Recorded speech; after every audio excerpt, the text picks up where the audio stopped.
Yes, sir. So tomorrow also, I think Dr. Malik, our session is there. Yes, sir. So you'll be available, right? Yes, sir. Yes, sir. Thank you. Actually, this is my chamber. Although I am an intensivist, I also practice general practice and follow up my critical ill patient who are discharged at home. Okay. And I have a patient data. My patient data about more than 10,000 data. Okay. The patient who admitted in the ICU and are discharged home, and they again come my chamber, and I keep tasks in follow up. Oh, great, great. That's a great thing. So good thing I welcome you to this forum, and it's our pleasure to have you here in this academic meet. And have you I think have you shared this link among your nurses? Yes, sir. Okay, okay. So we think we have already 20 participants. Just 2 minutes, then I think we'll be joining. More and more people will be joining, then we'll start. Achilles, is it okay? 2-3 minutes? Yeah, I think we should start now. If everyone permit, I think we have 22 participants already. Just 2 minutes, 2 minutes. We should be able to finish in time as well. Yes. Correct.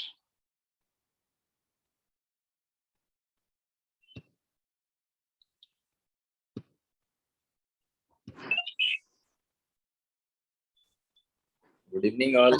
Good evening, Dr. Achilles. Good evening. Hello, Dr. Niranjan. Welcome. Yeah. Hi, sir. Hello, how are you hello. all? Oh, I'm fine. We are fine. Thank you for joining today, Niranjan. I think out of your busy schedule. Oh, it's always pleasure. Always Most pleasure. of your colleague, I think, you were going on leave, na? Dr. Deepak is also, I think, going on leave. So, Yeah. So, Dr. Niranjan, we have Dr. Malik also. Dr. Malik is the secretary of Bangladesh Society of Critical Care Medicine. Today he is with us, and we will have good panel discussion also. And I hope. Good evening, Dr. Malik. Thank you. Good evening. So, Dr. Niranjan so is from nice Apollo, people Hyderabad. across the border. Yes. So, how is the response, Dr. Niranjan, as far as our program is concerned, nursing program? Yeah, the response is great. In fact, I called Gunadhar sir and I told the sisters individually they approached us and they requested for more sessions like this. They are really interested. It's really going to help them. So there are so many programs for doctors, but for sisters, sparsely anybody conduct this kind of program. It's highly essential. So I hope many people will join. Yes. Thank you. So without wasting any time, I think we'll begin today. And today's talk will be just like last time we had spoken on the BLS. So today we are going to talk on the ACLS. So 1 minute, I'll just share my screen.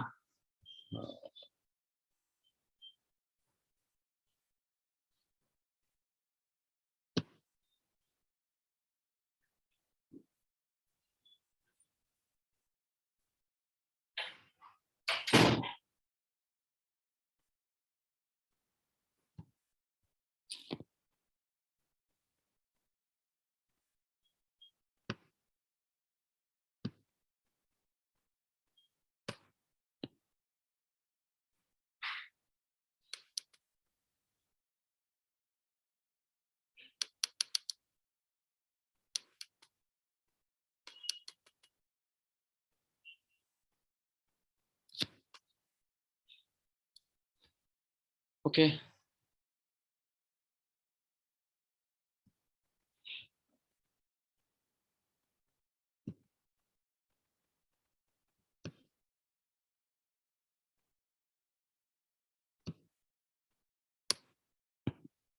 Yeah, my screen is visible, right?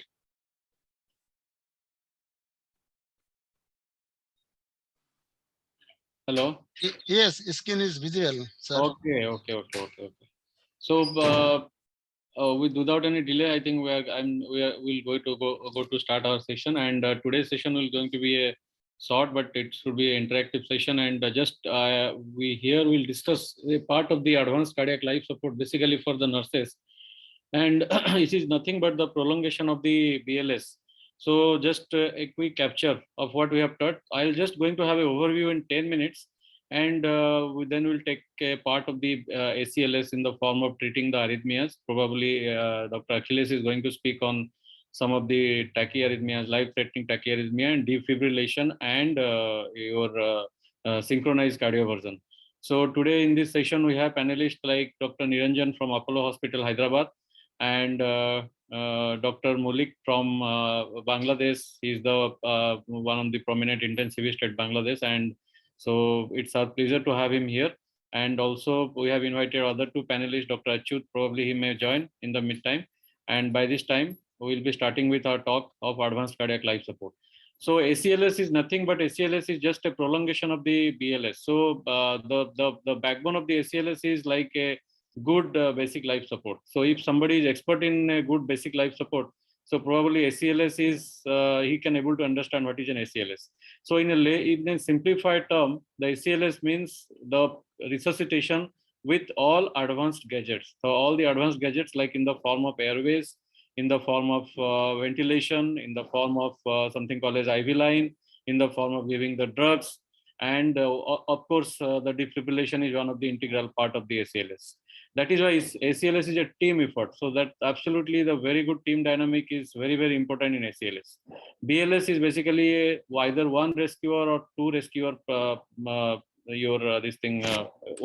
But ACLS is definitely it's a team effort. That is why it is called the team dynamics. So a good team is able to save the person from or make a difference to the patient outcome. My screen is not moving at all. Okay, so these are the components of the ACLS. So basically, the first thing is just ACLS is nothing but it is a series of evidence-based response. So what we basically practice in our ICU and what it should be practiced in a hospital environment. Basically, that is what called the ACLS. So that is why ACLS is basically, it is all the protocols and guidelines are being standardized by the American Heart Association like the BLS. So every 5 years, we get a review on the ACLS guidelines. That is why one has to be updated every 5 years about the ACLS guidelines.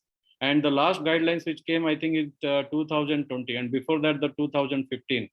And the first guideline, I think it is in the year of 2005. So almost we have crossed the 4 guidelines, and there are a lot of changes in such guidelines. And that's what one has to learn, because you may practice ACLS, good ACLS, but if you are not able to understand what is actually recommendation, then there is no use of doing an ACLS. So ACLS is built heavily upon the foundation of the BLS. That is why before you know the ACLS, it is very important that you should learn what is the basic life support. If you are expertise in basic life support, then only you can give a good advanced cardiac life support. And probably the advanced cardiac life support is practiced either in the ICU environment or in the hospital environment. So these are the different chain of survival, as I have discussed, like the chain of survival in BLS. So this is the chain of survival in ACLS. So first is the immediate recognition of cardiac arrest and activation of the emergency response system. Early CPR with an emphasis on chest compression, rapid defibrillation, effective advanced life support, integrated post cardiac arrest. So if you divide the whole events of ACLS, the first part which comes in ACLS is the BLS, followed by the proper ACLS in a hospital or an ICU setup with early CPR, early defibrillation, including all the advanced gadgets of airways, drugs, and rapid defibrillation. Then the third part is effective and good high quality advanced life support. It is not only the only advanced life support, it is basically the effective and high quality advanced life support. Like as you have discussed the last time, the high quality CPR. It is not only the CPR, but it is the high quality CPR. And the last part of ACLS is something called as post cardiac arrest care. So tomorrow we have a very good interesting lecture on the post cardiac arrest care and the prognostication after the post cardiac arrest care by all the eminent intensivists. I request all of you to join the session to have an overview. But I divide the ACLS into mainly these three parts. And the first, similarly with the pediatric also, the American Heart Association of Pediatric Chain of Survival it clear-cut defined that that's the first thing in a pediatric ACLS is prevent the cardiac arrest. Second thing is perform an early CPR. Third thing is activate the emergency medical system. Fourth thing is give a proper ACLS protocol. And the last thing is give a post cardiac arrest care. So as you, all of us know, I'm not going to discuss all these things like the high quality CPR in a BLS. First thing is ensure the scene is safe, recognition of cardiac arrest by check for responsiveness, no breathing or only gasping breathing, no pulse or only felt within 10 seconds. Then you have to go for something called as high quality CPR. Then you go for activation of emergency response system. Then send someone to get the AED. Begin the CPR. If there are two rescuers, one should be take care of the airway, one should be take care of the chest compression. One CPR, one person, he should ideally give the something called as the only the chest compression. So this is there are two types of arrest. One is called a witnessed arrest versus unwitnessed arrest. So in the witnessed arrest, where the person has collapsed in front of you, if you are alone, activate the EMS and perform the CPR. If there are two rescuers, one has to start the CPR, second one has to go and call for the help and activate the emergency medical system.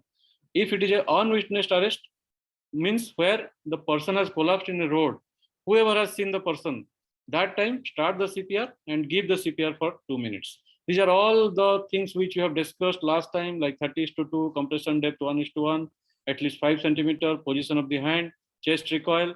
And these are just to summarize the previous slides, like how you have to position your hand, middle of the sternum, and compression depth at least 2 inches, 1:1 chest compression and 1:1 relaxation.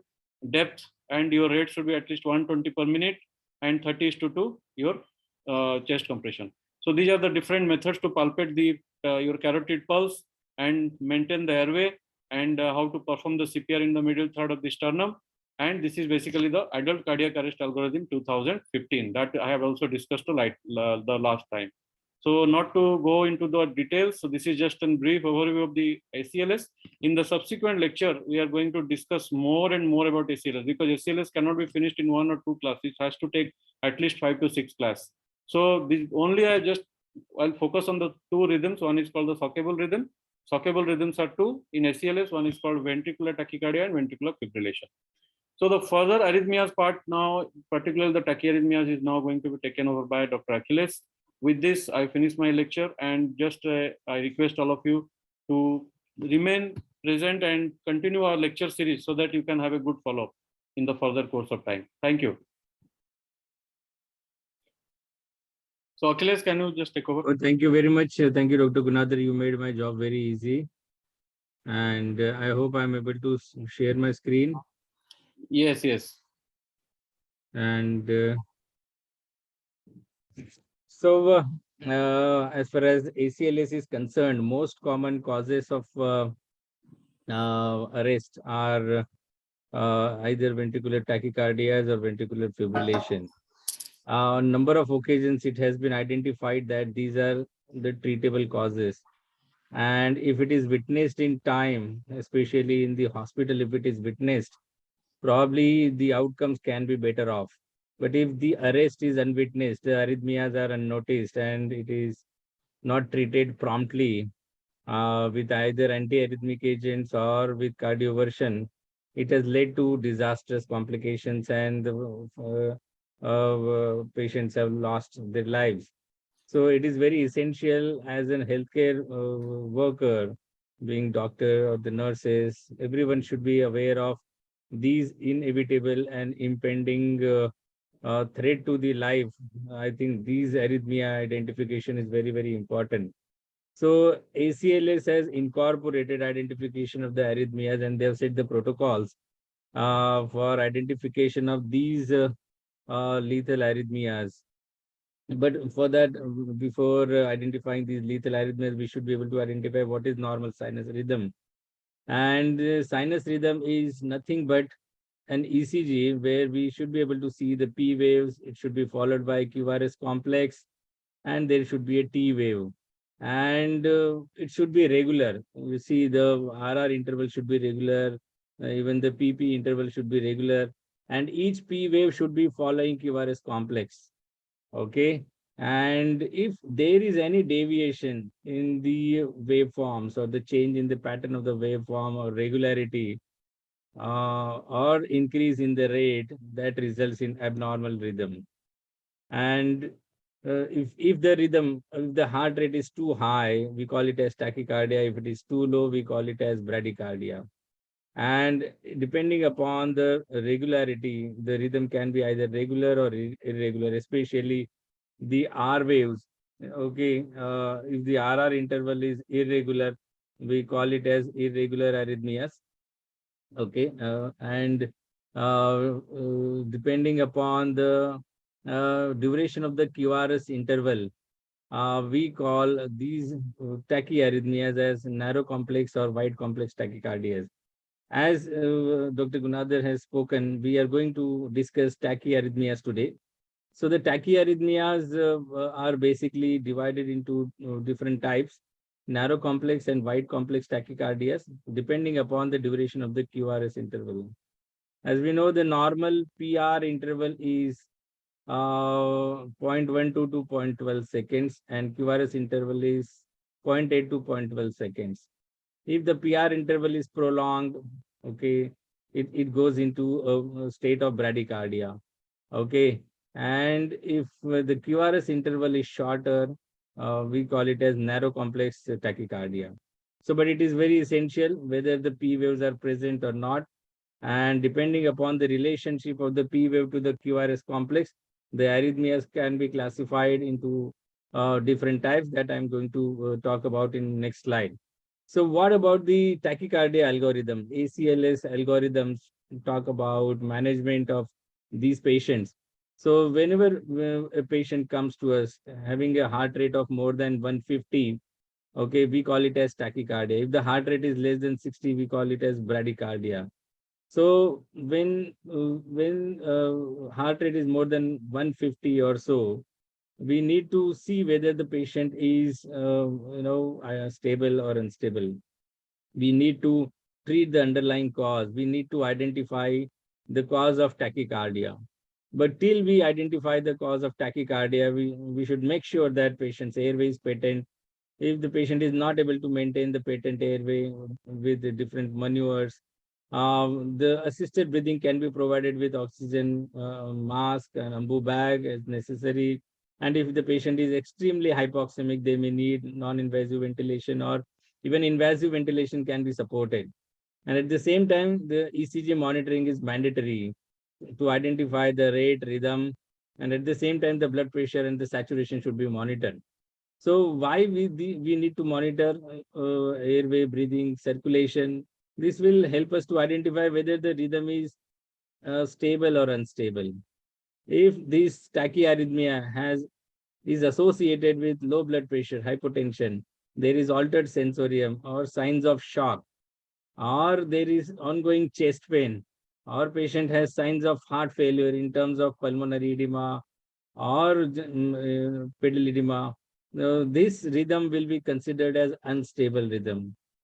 Okay, if the blood pressure is less than 90 systolic and the patient is in state of shock, hypoperfusion, definitely this is an unstable rhythm and it has to be cardioverted. But if the patient is stable, patient is conscious, this cardioversion should be given along with the sedative agents. In an awake patient, if we give cardioversion, that will be an unpleasant experience to the patient, and it can cause issues later on. So sometimes we may have to take consent as well if the patient is stable, but mostly the patients are unstable. It should be guided with the sedation, and appropriate dose of energy should be selected while doing cardioversion.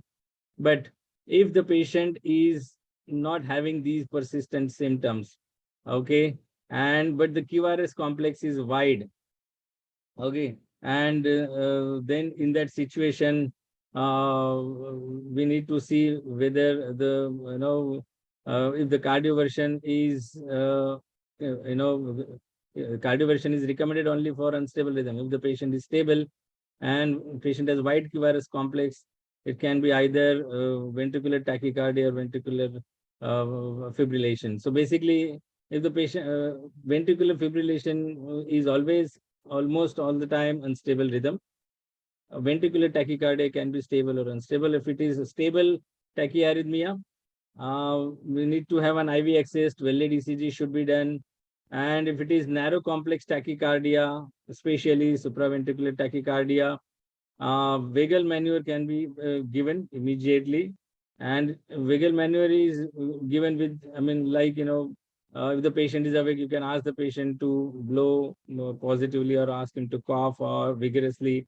Or we can give carotid massage, especially if the patient is less than 65 years. Carotid massage is given a massage over the carotid bulb, which is located just medial to the sternocleidomastoid muscle at the level of the thyroid. And the carotid massage can be given for 5 to 10 seconds. Make sure that, carotid massage can be avoided if the patient is more than 65 years, because elderly patients may have unstable atherosclerotic plaque in the carotid. And after giving carotid massage, it can get dislodged and can lead to stroke. So that is it. The vagal manure can be advocated. If that is not helping, then straight away, if the tachyarrhythmia is a regular one, especially if it is supraventricular tachycardia, adenosine can be given. And if the patient is stable, beta blocker and calcium channel blockers can also be given. But mind well, this should be in consultation with the expert. Okay. And there should be a coordinated approach. And at the same time, if the patient is not responding to these medications, continuous infusion of antiarrhythmic agents, especially amiodarone, can be given. And if the adenosine is given, adenosine can be repeated. There is a technique of giving adenosine. Adenosine has a very short half-life, 8 to 10 seconds. So whenever adenosine has to be given, especially if it is given through peripheral line, the dose should be 12 milligram. And if it is given through central line, the dose can be 6 milligram. So when it is given through peripheral line, it has to be flushed with 20 ml saline immediately. Okay, and the arm should be raised so that the drug reaches heart immediately. And as far as the cardioversion is concerned, if the rhythm is narrow or regular, the recommended cardioversion energy is 50 joules. If it is narrow and irregular, especially atrial fibrillation or atrial flutter, so in that case, the joule requirement will be higher, 120 to 200 joules. This is all biphasic.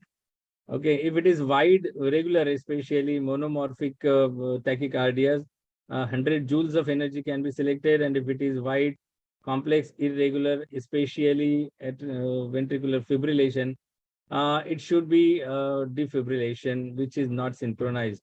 Unless proved otherwise, all tachyarrhythmias, which is regular one, whether it is wide or narrow complex, it should be the cardioversion should be synchronized cardioversion. There is a sync button on the AED machine or defibrillator. We have to synchronize with the R wave of the ECG.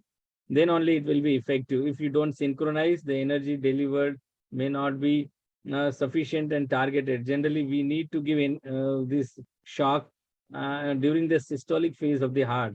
So that's why when we give cardioversion, it has to be synchronized with the R wave of the ECG. As I already told you, the adenosine IV dose, first dose can be 6 milligram rapid IV push, but it can be repeated again. Second dose can be 12 milligram. Especially with the peripheral line, the first dose can be 12 milligram, and with the central line, it can be 6 milligram. ACLS also has recommended antiarrhythmic agents, procainamide, which is not available in most of the centers, but amiodarone can be given. The first dose in an unstable rhythm can be 150 milligram. In an arrested state, it has to be given in bolus, but if the patient is stable, it has to be given slowly. If patient has peripheral line, preferably it should be given through central line. And it can be repeated if there is recurrence of the VT, especially in patients with the pulseless VT and ventricular fibrillation. It should be given after the second shock. Shock CPR should be continued, and at the same time, amiodarone can be repeated. with subsequent dosage as high as 1 milligram per minute, and it can be given in continuous infusion. If the rhythm is reverted back, maintenance therapy can be given as 1 milligram per minute for 6 hours and can be continued up to 24 hours. ACLS also has recommended sotalol. 100 milligram can be given over 5 minutes, and it should be avoided if there is prolongation of the QT interval. What about the tachyarrhythmias without pulse? There is no doubt about that. If there is no pulse, unless proved otherwise, it should be considered as ventricular fibrillation or pulseless ventricular tachycardia. It should be, initially there should be a CPR for 2 minutes, and at the same time, IV access should be, there. If there is no IV access, intraosseous access can also be used. Intraosseous can be in the anterior tibial sheen of the tibia, or tuberosity of the tibia, or humerus. These are the places where intraosseous route can be used. And CPR should be continued. Shock CPR should be continued till we get an organized rhythm. Okay. So let me briefly talk about different arrhythmias. So basically, as we know, the arrhythmias, especially tachyarrhythmias, can be either narrow complex tachycardias or it can be wide complex tachycardias. So narrow complex tachycardias are usually, it can be irregular or irregular. So regular narrow complex tachycardias are sinus tachycardia, supraventricular tachycardia, and AV nodal entry, re-entry phenomena. And then amongst the irregular narrow complex tachycardias are atrial fibrillation and atrial flutter. Whereas with wide complex tachycardias, if it is uncertain rhythm, okay, we are not able to identify the rhythm properly, we should assume, and if it is broad complex, it should be ventricular tachycardia. And then we should check whether it is pulseless ventricular tachycardia or it is with the pulse. If it is ventricular tachycardia is without pulse, it is definitely an unstable rhythm and it should be cardioverted. And if it is with the pulse, it can be either monomorphic ventricular tachycardia or polymorphic ventricular tachycardia if the QR is prolonged. So amongst these tachycardias, which are the lethal rhythms? The lethal rhythms are ventricular fibrillation and pulseless ventricular tachycardia. And these are the rhythms where we need to use defibrillation. Okay, and higher energy should be used, especially 200 joules of monophasic, and if 200 joules of biphasic and 360 joules of monophasic. Most of the defibrillator that are available at the moment are all biphasic defibrillator, because the energy of delivered is targeted to the heart. So that's why the monophasic defibrillators are now replaced with the biphasic defibrillator. But we should remember that if there is a pulseless ventricular tachycardia or ventricular fibrillation, it is shockable rhythm. And which are the non-lethal rhythms? So non-lethal rhythms will be either supraventricular tachycardia or monomorphic ventricular tachycardia with the pulse, atrial fibrillation, atrial flutter, and even sinus tachycardias. So what is a symptomatic dysarrhythmia? So when we'll call it as symptomatic arrhythmias. So if the patient has ongoing chest pain, patient has shortness of breath, and patient has decreased level of consciousness, hypotension, in a shock or pulmonary edema, we should consider it as the arrhythmia which has to be attended immediately. So we will go one by one as far as these arrhythmias are concerned. So as we know that whenever we have a rhythm on the monitor, we should be able to identify. So in this ECG strip, can someone tell me what is the rhythm and what is the management? Can someone answer? If it is possible in chat box, you can answer on the chat box also.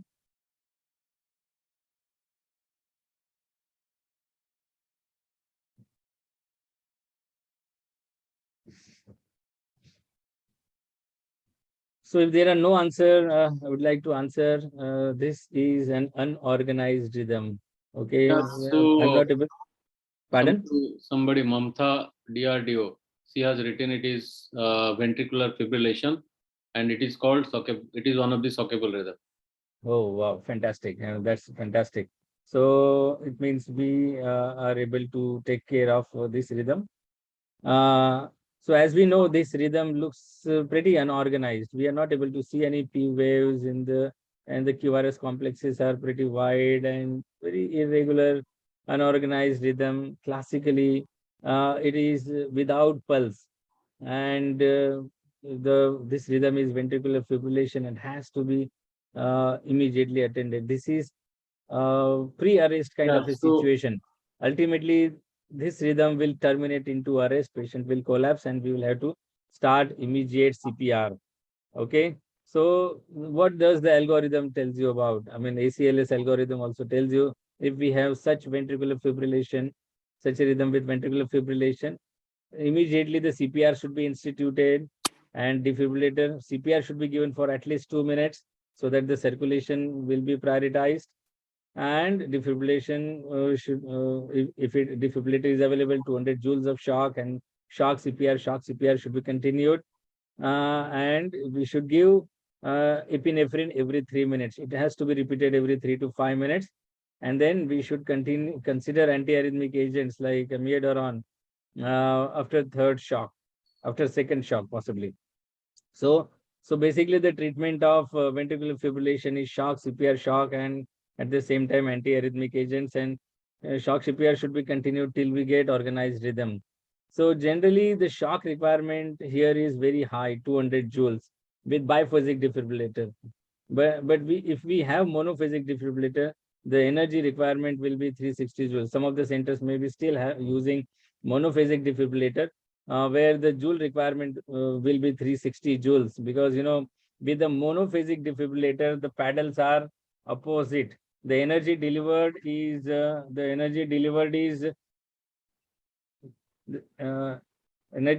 is basically going in the opposite direction. So most of the energy is wasted.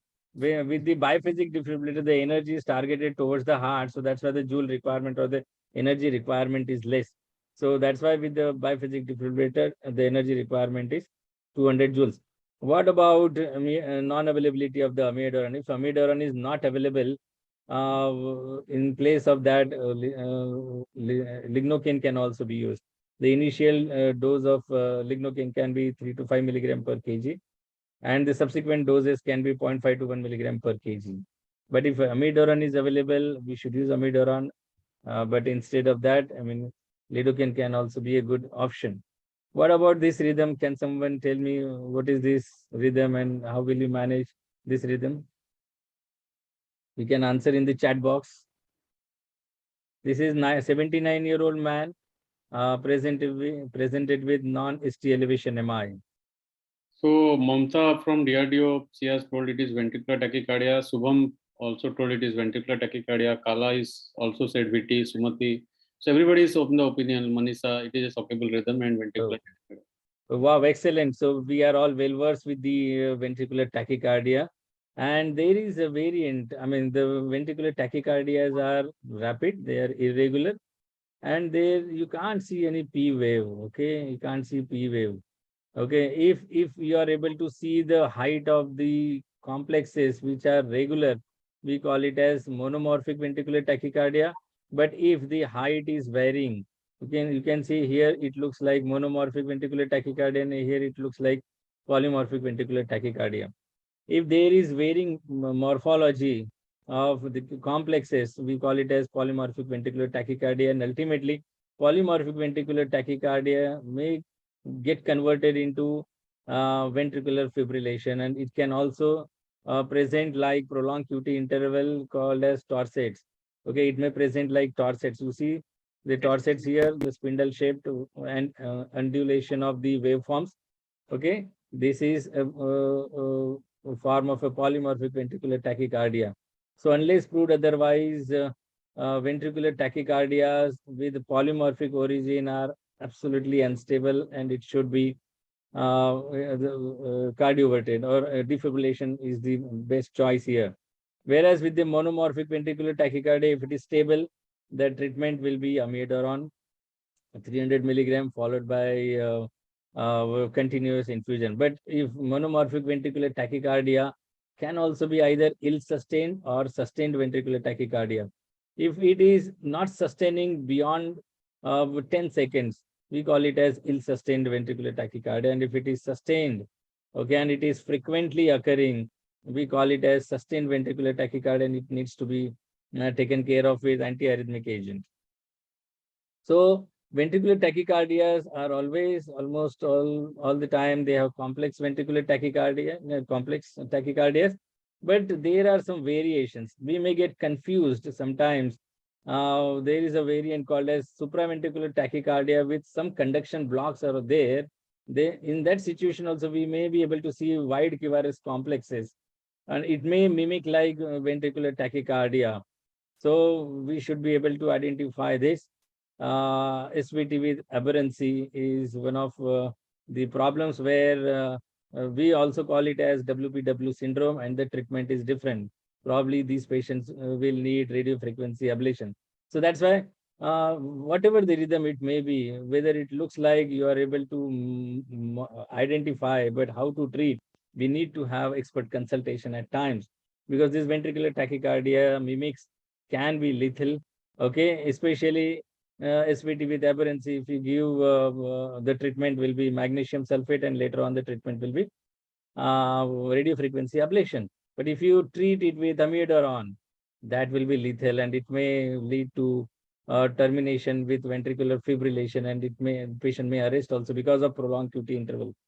So that's why it is good to identify, but always essential to get an expert consultation, because these tachycardias can be a sign of ongoing ischemia in the heart. It can be myocardial ischemia, coronary blockages can be the reason, and it has to be treated and identified.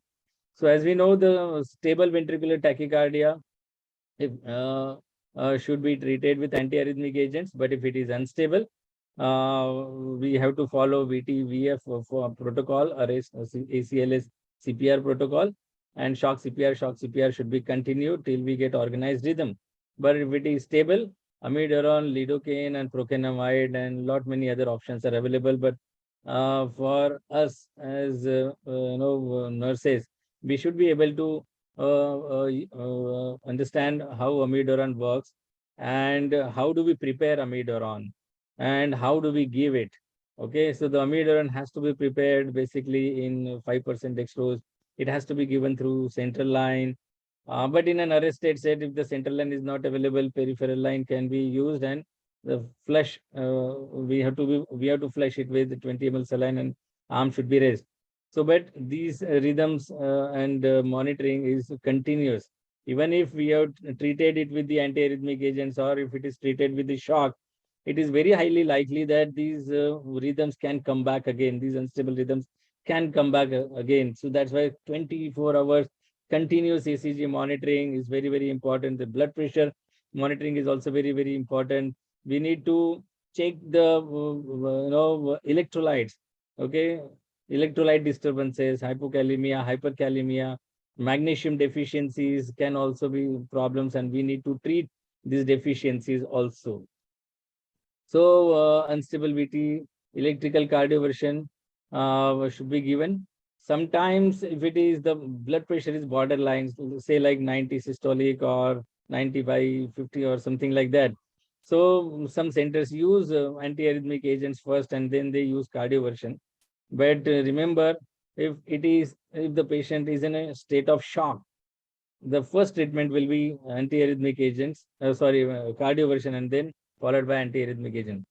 So next case scenario I have, this is 60-year-old diabetic man with chest pain. So can somebody identify the rhythm, and what should be the management? You can answer it in the chat box.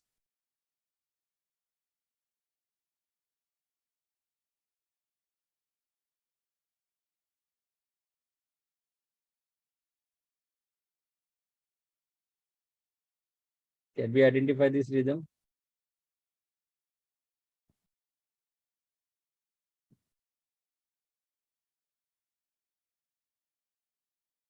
So somebody has written ACLS. It is SBT. So fantastic. And this is sinus rhythm, and this is supraventricular tachycardia. We are not able to see P waves here, okay? And this QRS complex has narrowed down, and RR interval is regular, means it is regular narrow complex tachycardia without P waves, okay? Or if at all P waves are there, the P waves may be hidden inside the QRS complex, extremely small P waves.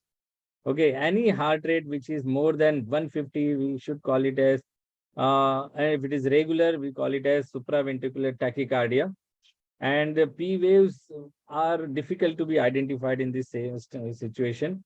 And these supraventricular tachycardias can be divided into two types: irregular supraventricular tachycardia or irregular supraventricular tachycardia.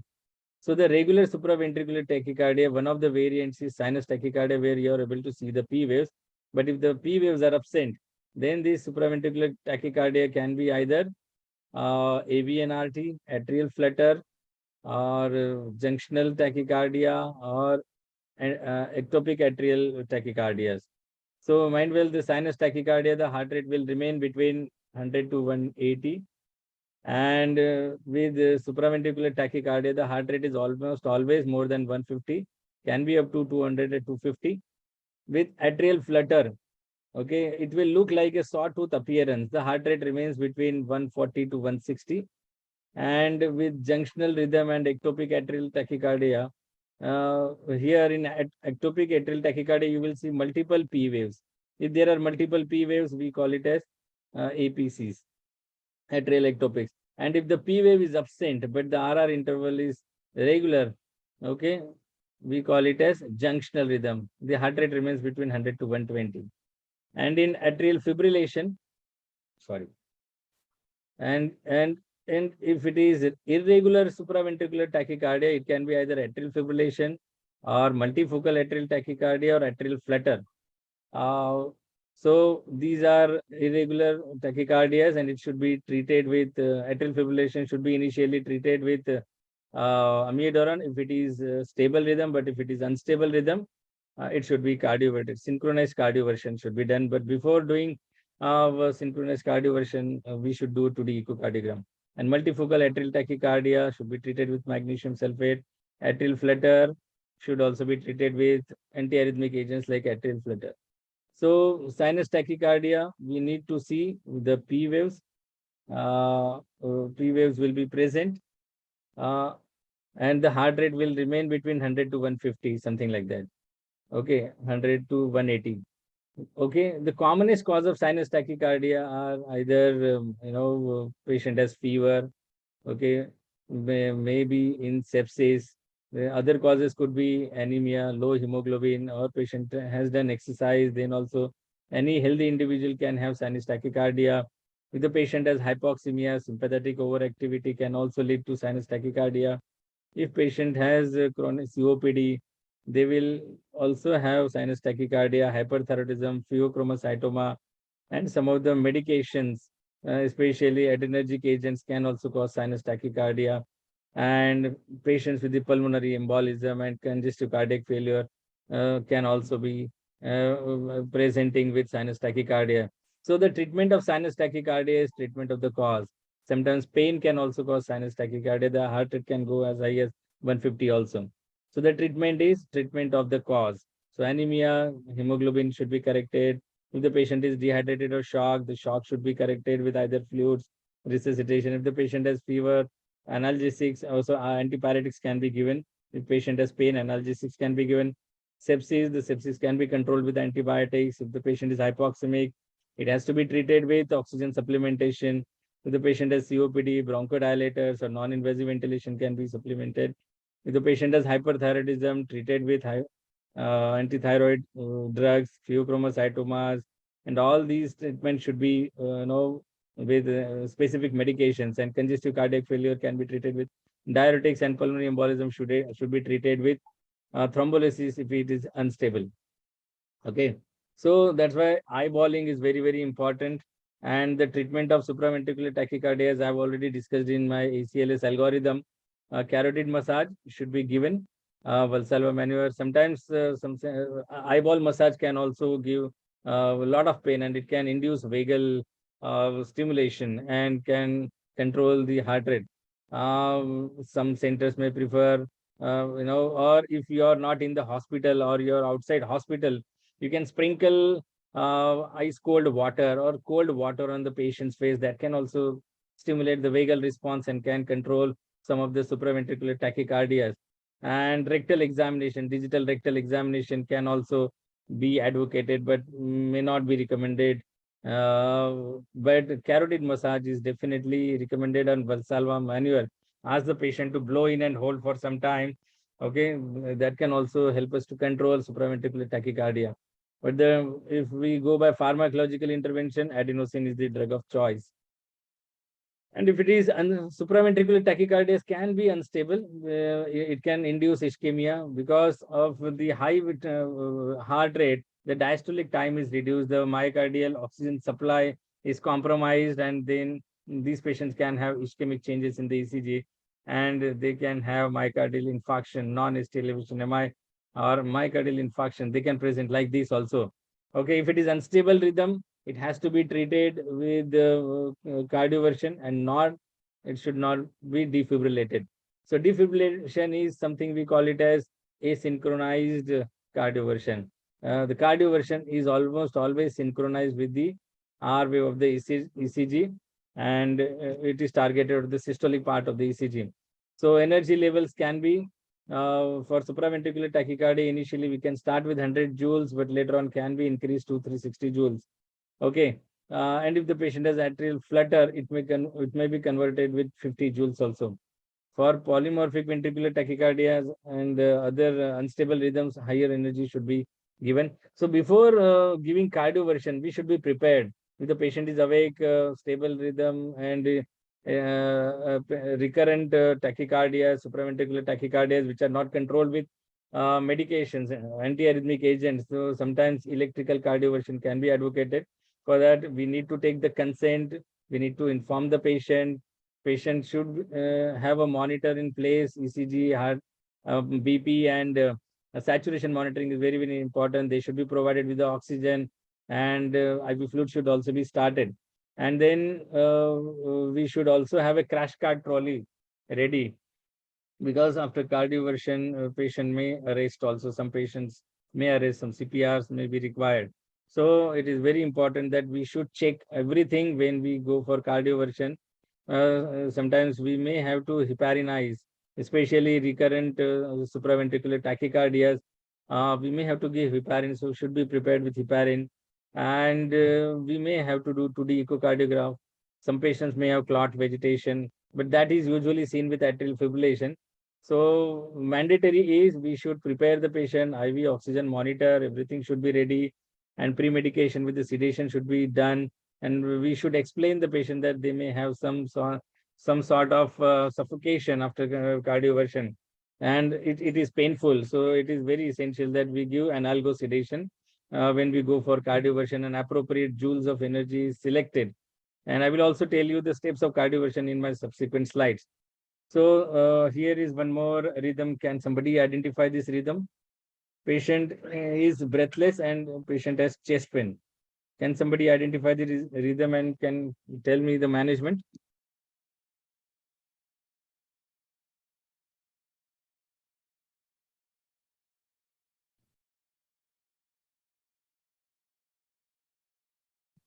Hello, if there are no answers, I would like to answer. Basically, this is, you can see the RR interval is irregular, and you can see multiple P waves, and you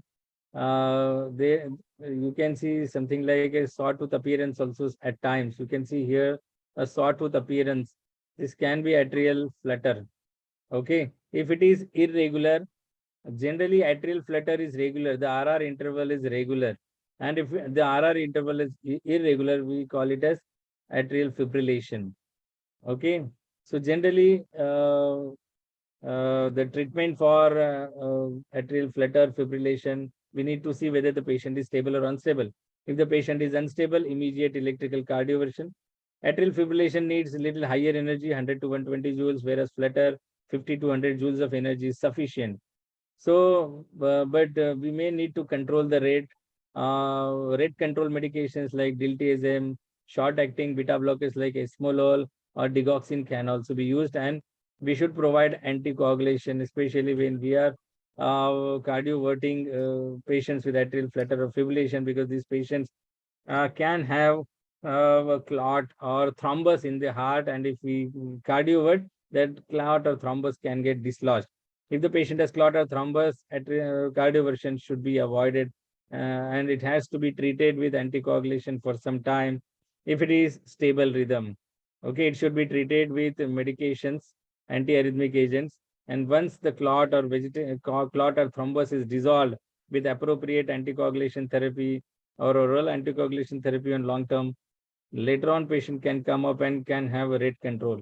But if it is unstable rhythm, it is still a matter of debate as to what to do. But saving life is more important in such unstable situations, and atrial fibrillations may be attempted at times, taking the risk and explaining the patient that they can have a possibility of stroke after cardioversion.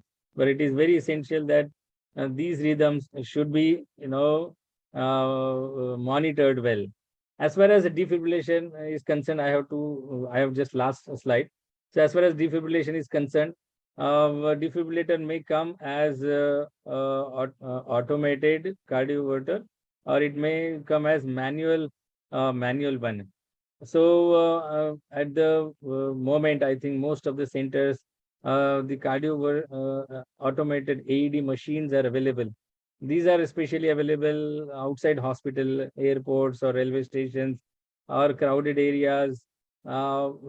These are placed. Okay, but in hospital, manual defibrillator, which has a cardioversion facility, is a good one.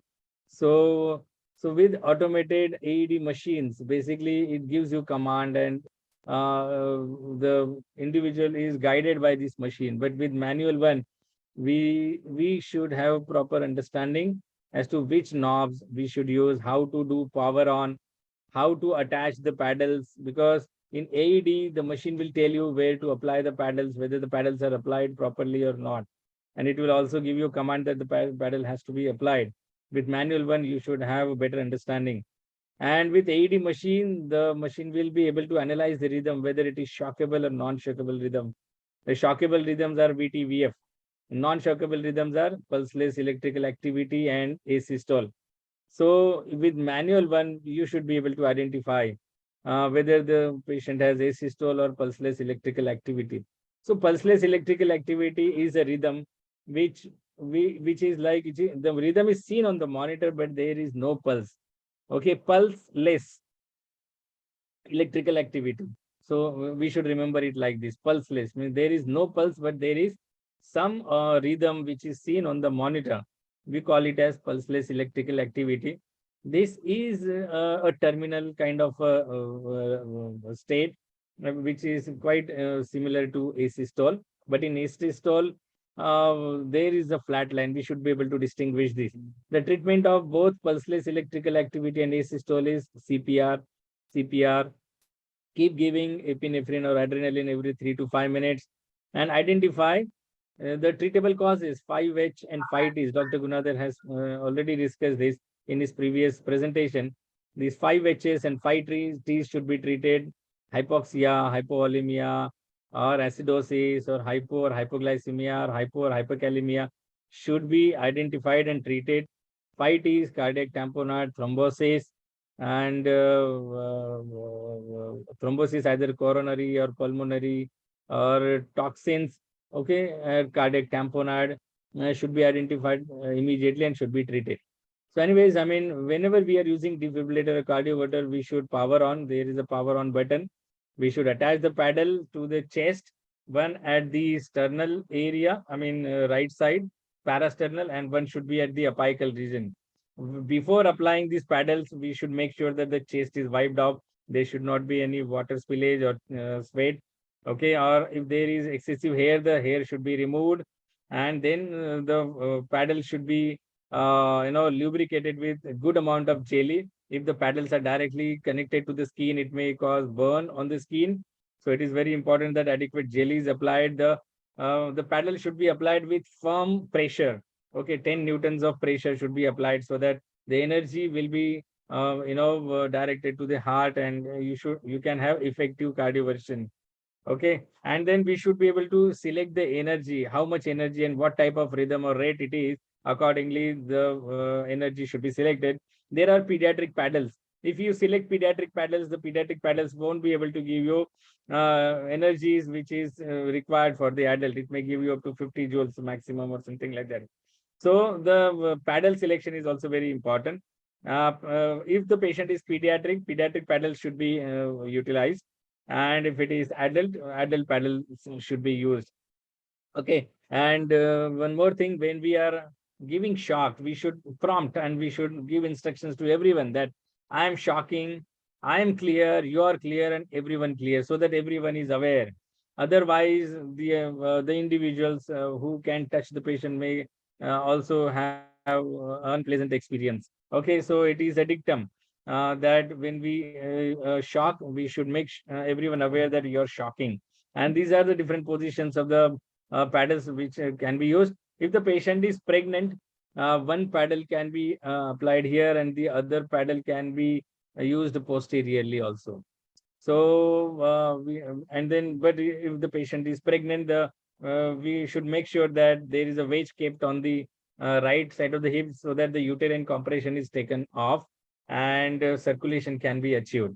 So, but these are the different ways of shocking the patient. How about prone position? In prone positioning also, both the paddles, one paddle on the apex and one paddle behind, can also, this position can also be used to shock the patient. So we should be well versed with the different positions. And then these are the advantages of biphasic defibrillator or cardioverter, where this paddle is delivering energy towards the heart, and this paddle will also deliver energy towards the heart, so that the energy is diverted or targeted to the heart, so energy requirement is less. Whereas with the monophasic defibrillator, this paddle will deliver energy in this direction, and this paddle will deliver energy in this direction. So only one paddle is probably effective enough. So that's why you need higher energy in monophasic defibrillator. So these are some of the precautions that I have already suggested, that we should not use any alcohol wipes on the patient chest, because it can be inflammable also. Okay. And if there is an AED machine, you should allow the AED machine to analyze the rhythm. But with the manual defibrillator, we should be able to analyze the rhythm. We should not use pediatric paddles for the adults, okay, because it may not be able to provide sufficient energy. And everyone should stay away. And we should make sure that when we are defibrillating the patient, we should be away from any flammable agents or combustible material. So the scene safety is very important. When you do resuscitation or CPR or cardioversion, you should make sure that the patient is shifted to a safe area where CPR can be instituted and the cardioversion can be, advocated over there. And we should not use AED in a moving vehicle.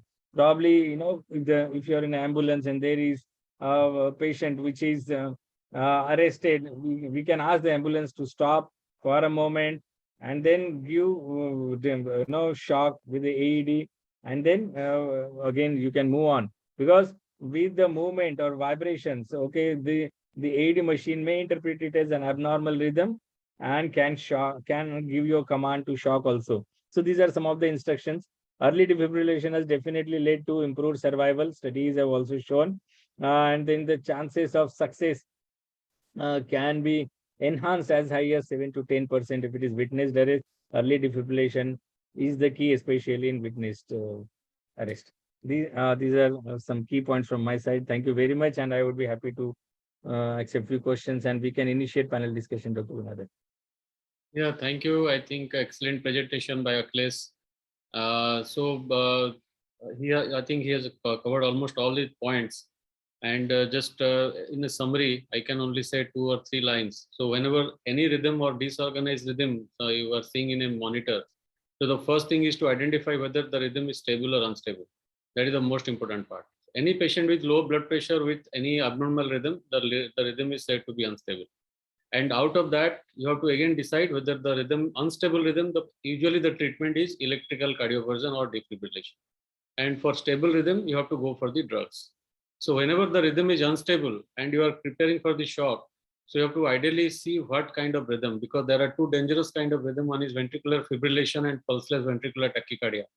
If you see on the monitor, I think by most of the staff nurses who are here, everybody has to identify what is a ventricular fibrillation and what is a ventricular tachycardia, pulseless ventricular tachycardia. And for that, only treatment option is available is your something called as defibrillation, and defibrillation. Of Yeah, course, but one more thing I would like to emphasize, whenever we have such abnormal rhythm seen on monitor, we should confirm it whether this rhythm is really appropriate or not. Because if the ECG leads are not applied properly, okay, if there is some artifact on them, which can identify these rhythms as abnormal. So first thing is to confirm whether this rhythm is abnormal or not.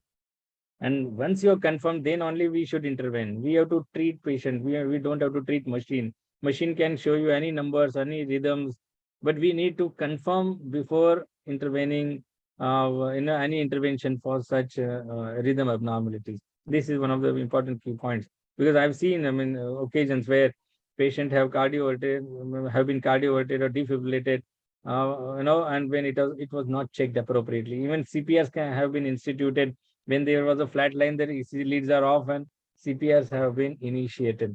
So that's why we should treat the patient, we should treat the rhythm and not the monitor. yes, absolutely. Because sometimes with increasing the gain of the ECG, you can see the flat lines appears something as a fine ventricular fibrillation. And in that case, I think the shock is the only treatment. So with us, the other eminent panelists, Dr. Niranjan and Dr. Malik. So there are few questions on the chat box.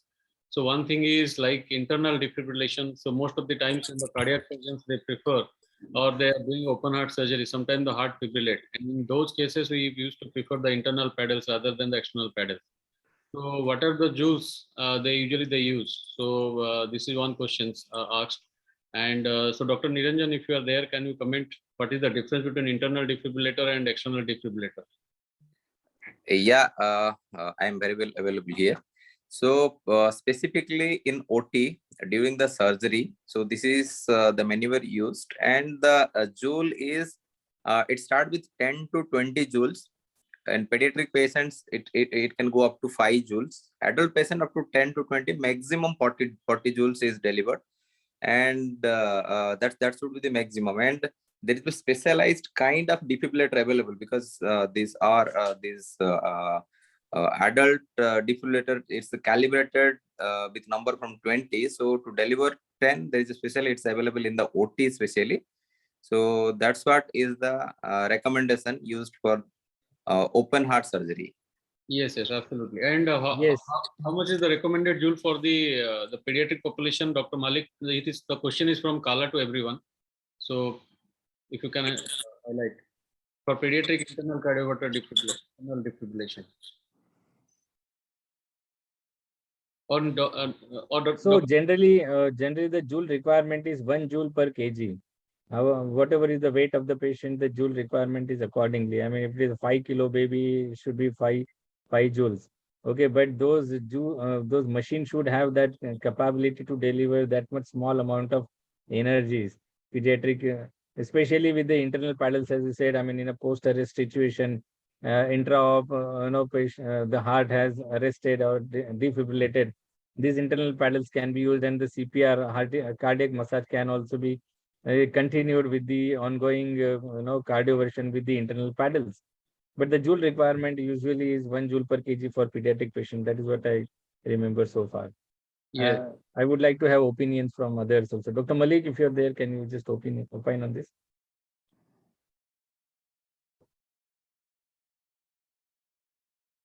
Okay, and the second question, Malik. Yeah. Yes, Dr. Ujjal. Sir, Yeah, what is I can't hear you, sir. Please repeat again, sir. But so the question is how much joule of internal defibrillation? Like most of the time in cardiac surgery, they prefer the internal paddles to shock the heart. So what is the recommended joule for the pediatric and adult in an internal defibrillation during the cardiac surgery? I have no exposure of pediatric patient in internal cardiac defibrillator. We usually use the external cardiac defibrillator. Okay. So Dr. Niranjan, for pediatric population? Yeah, even we to deal with the adult patient, but we have a pediatric unit sometimes, and even the pediatric cardiac surgery unit also. So there are two things. Even post-op scenario also, sometimes they leave the internal leads and one external wire will be there for the easy defibrillation. So same, we go with 5 joule, and as I told, there is a special defibrillator that is calibrated to that low level, so that specifically the pediatric cardiac anesthetist they use, but we are a little bit aware of that thing. The joule is around 5 joule. Okay, fine. So today we have also with us Dr. Achyut. If Dr. Achyut has already logged in, so I would have I have a question for him. So the question is from Aslet Thomas. Sir, how much would be the maximum dose of adenosine? If Dr. Achyut is there, Dr. Achyut is working as an intensivist in Vizag Apollo, Visakhapatnam. Or if he's not logged in, probably Dr. Ujjal can take this question. How much would be the maximum dose of adenosine usually recommended? The first dose, second dose, and maximum dose.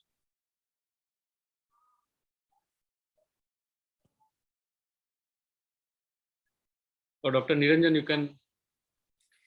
Yeah, so it depends upon whether we are injecting through central line or peripheral line, because this drug is very short half-life. If we are injecting through a peripheral cannula, then little higher dose should be used, that is 12 milligram and maximum 3 times.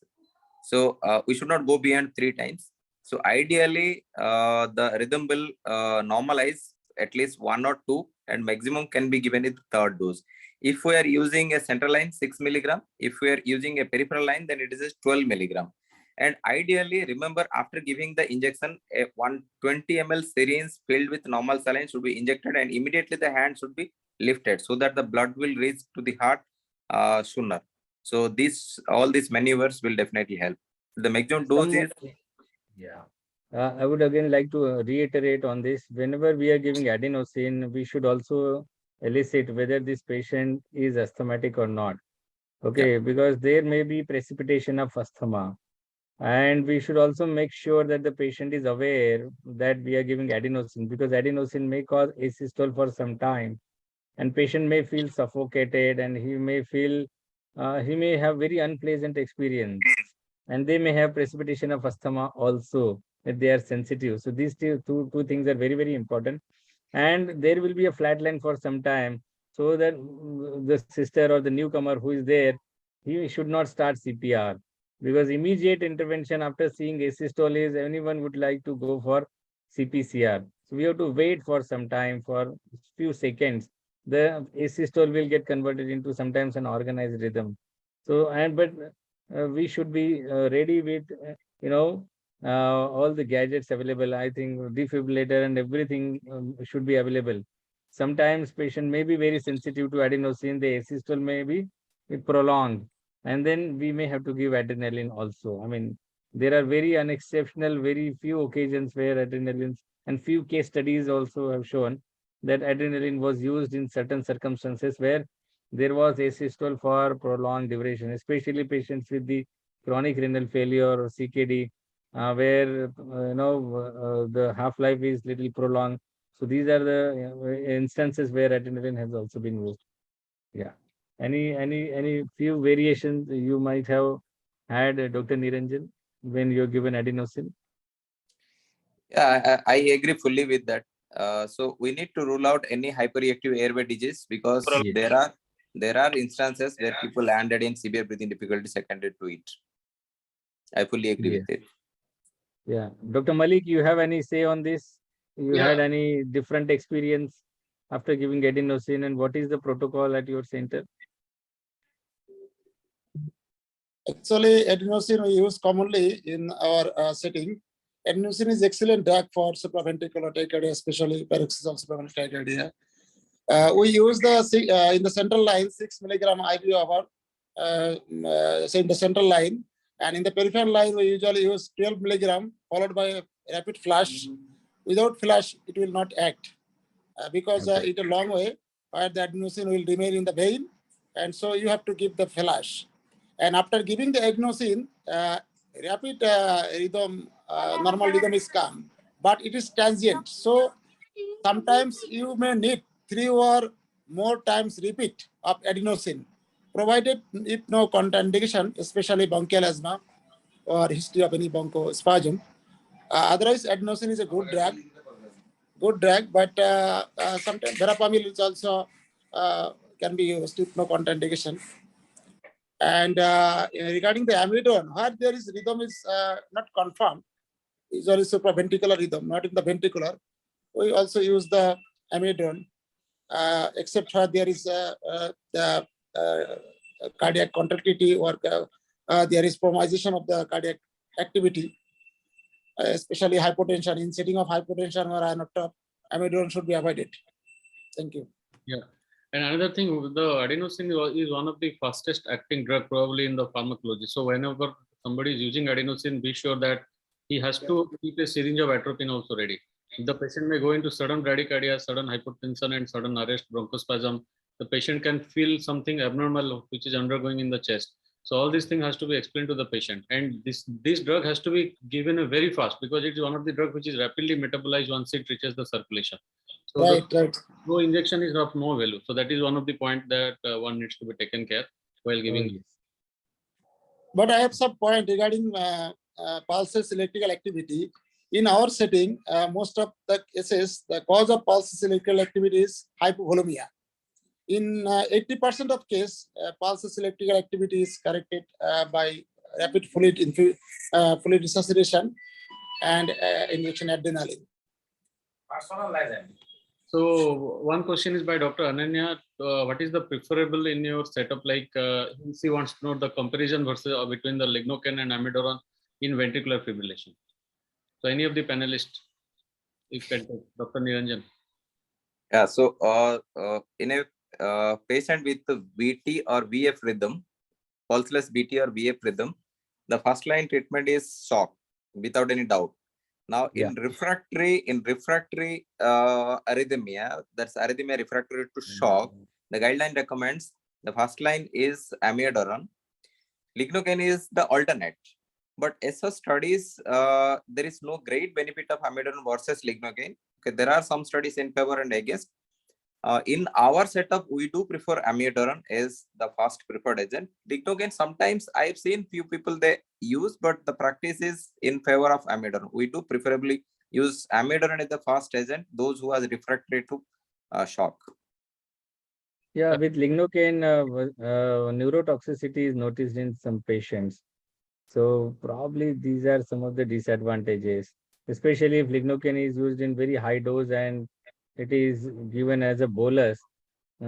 Patients do develop seizure activity or they may have abnormal movements also, and neurotoxicity at times can be very difficult to treat in this situation.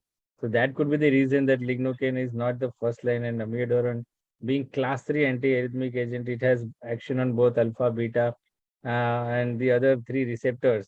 Okay, probably that's why I think any arrhythmia you talk about, it will be able to take care, whether it is regular, narrow complex or wide complex tachycardia. It has been proven and tested very efficient enough to control most of the arrhythmias because it has action on multiple receptors, probably. And that's why it is most favored. Only exceptions would be liver disorders or liver failure or cirrhosis patients or hypothyroid patients, or some patients have a sensitivity to amiodarone. Then only probably the lignocaine can be, or xylocard can be an option, probably. Yes.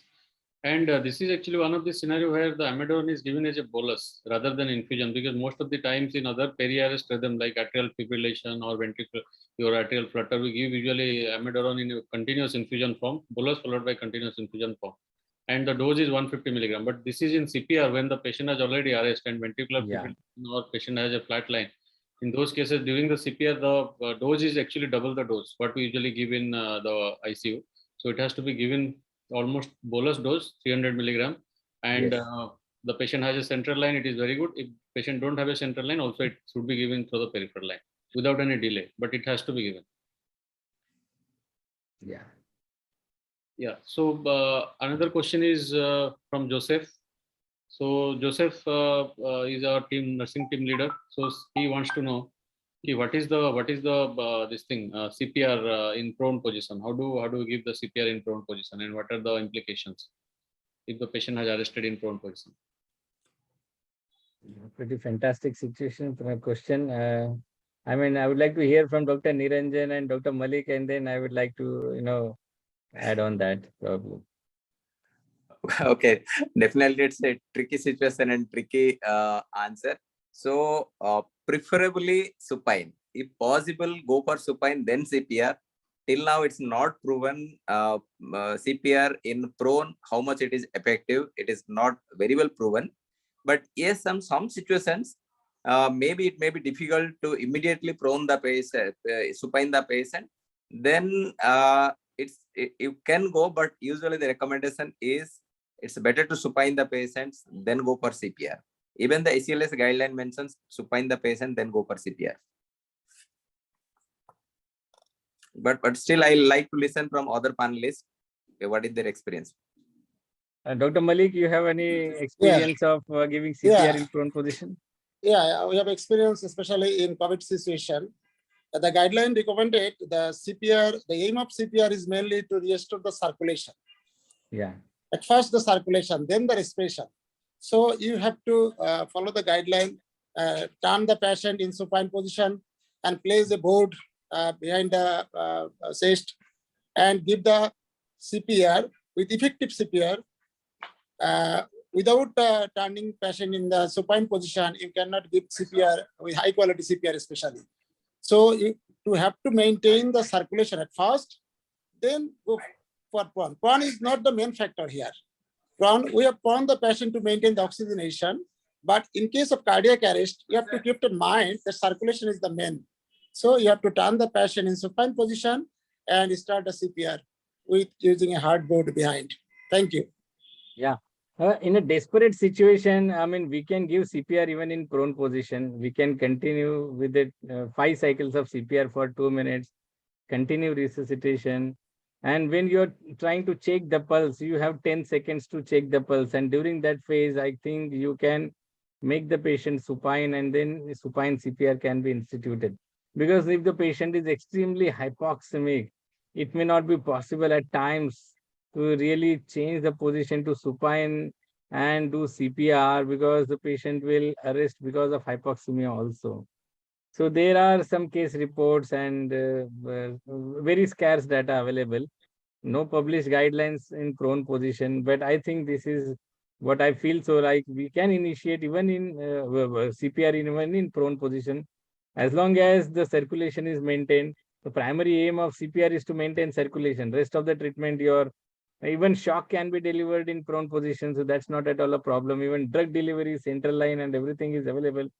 So I think there should not be major problem in continuing CPR even in prone position. That is what I feel so. But yes, I mean, we are not well versed with that situation, giving CPR in prone position, how to position the hands and how to position yourself, where to place the hand.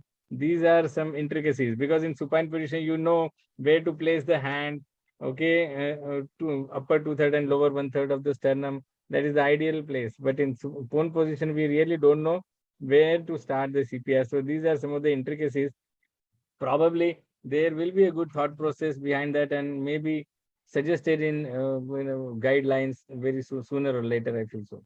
What do you think, Dr. Gunadhar? I mean, can we continue CPR in prone position? See, basically, if you are an experienced person, if you are a proper you are Yes. intensivist and you are managing so many cases in prone CPR, then it is a good option. You can give a CPR in prone position. Then that is, nobody can question you. But if you are an inexperienced person, or you feel that this is something is not going to be Which is not in your practice, yeah. then ideally better to avoid the prone position CPR, and normal whatever the practice, routine practice in the ICU, that should be followed, rather than doing some juggler even the patient is arrested. So that is what my only take home message in this. Oh, yes, fantastic. Fantastic. Okay. So I think we have covered almost everything, and many people have, I think, thank for the excellent presentation and discussion, Mamta, DRDO, the Alice. Thank you, Dr. Akhilesh, for the presentation. Subham also thanks everyone for the nice panel discussion. And so the other messages in the chat box. And with this, we would like to end today's topic. And tomorrow also we have a session on post cardiac arrest prognostication on post cardiac arrest survivor. So many intensivists across the India are basically debating on the session. I'll request everybody, if you have time, please log in. It is one of the part of the ACLS, and whenever you are practicing ACLS, the post cardiac arrest algorithm is a must. So let's hear from the expert tomorrow. So what are their views? And with this, I would like to conclude. One more appeal from my side. Yes, yes. So this program is very well appreciated across the board. Okay. In fact, in other hospital, other Apollo and our Apollo in Hyderabad. So many of our senior sisters, they are also joining. So I will request them, encourage your people, particularly the junior sisters and the newcomers. So definitely they will get benefit. It's like a it's giving the tremendous like knowledge here. And right now I can see our sister Bhagya Lakshmi is there. If she can tell us or suggest something rather. Yes. Okay. Like regarding our program, or we can get some feedback. So Yeah. how is it going? Is it how much it is useful for our sisters? She is the assistant nursing superintendent in Apollo Hospital, Jubilee Hills. So we would like to listen from her. So very nice. Welcome, Bhagya Lakshmi. So I would request Misbah to just unmute everybody, so that if somebody wants to speak or somebody want to express some ideas or get any good feedback, that is the most welcome part in this program, because ultimately the program belongs to you only. So Misbah, can you unmute all the delegates? Okay, so I request Bhagya Lakshmi madam to come forward and just express her opinion for all our new joining. Yeah, good evening, sir. Thank you so much. Thank you, Niranjan sir, for giving this opportunity to speak in an open forum. And actually, I was just thinking like it is an request and suggestion from my side, because the new joining nurses will understand a bit of role plays if we can do for any such situation where it is directly impact the patient care. Example, we have a scenarios where you're telling about the BLS and ACLS, but when it really comes to the bedside, if you have a small role play where we can show them when there is a cardiac arrest, how to identify, how to go and call for a help, who are the person who will be going and bringing the crash card, etc. A small setup of role play for these type of situations where it really impacts the nursing care into the patient. So that will be really helpful for the new nurses who can actually undergo this training, sir. Yeah, definitely. I think this is something called as the simulation-based learning, and actually we are working on it. So soon we'll have a session on the simulation-based learning. So here you can actually simulate whatever the actual scenarios in the ICU, and they can better learn on that. Oh, sure, Bhagyalakshmi, good inputs from your side, and we will try to come up with some role play, so that, I mean, our own people will do a role play. The nurses can take a lead on that and can mimic and can do a program, something like that, and it can be shown on this platform.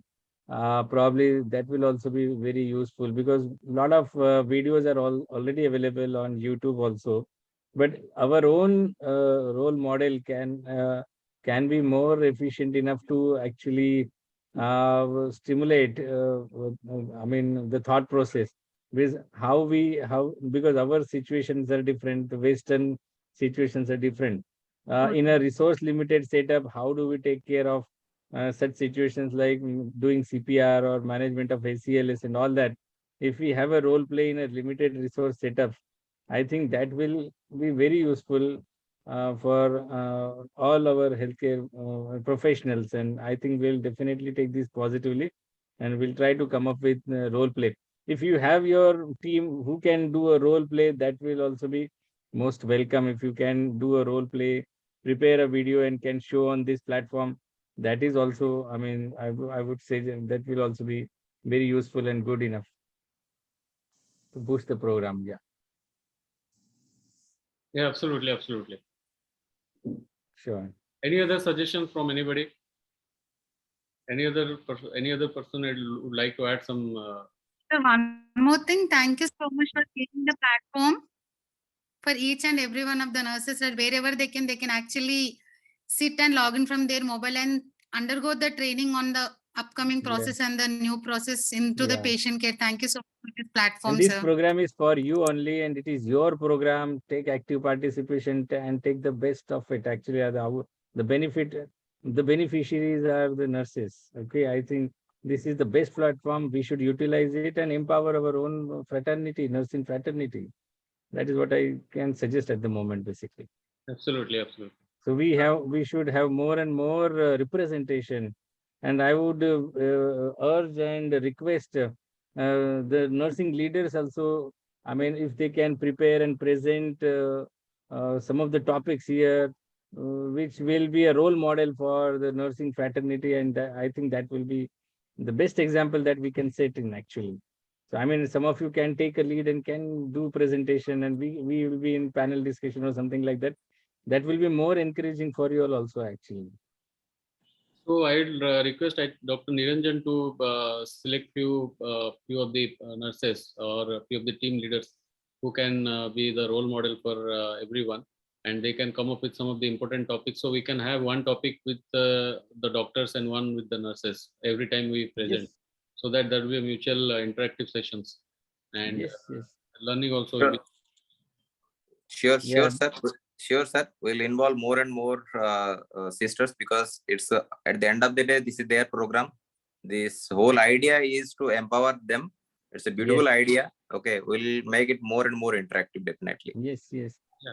And Dr. Malik, I would also request you, I mean, if your nursing in charges and your nursing team can also take an active participation in this, and we will be able to Yes, sir. empower your team also. I mean, we would request you also, I mean, if you can come up with your team also, who can participate here.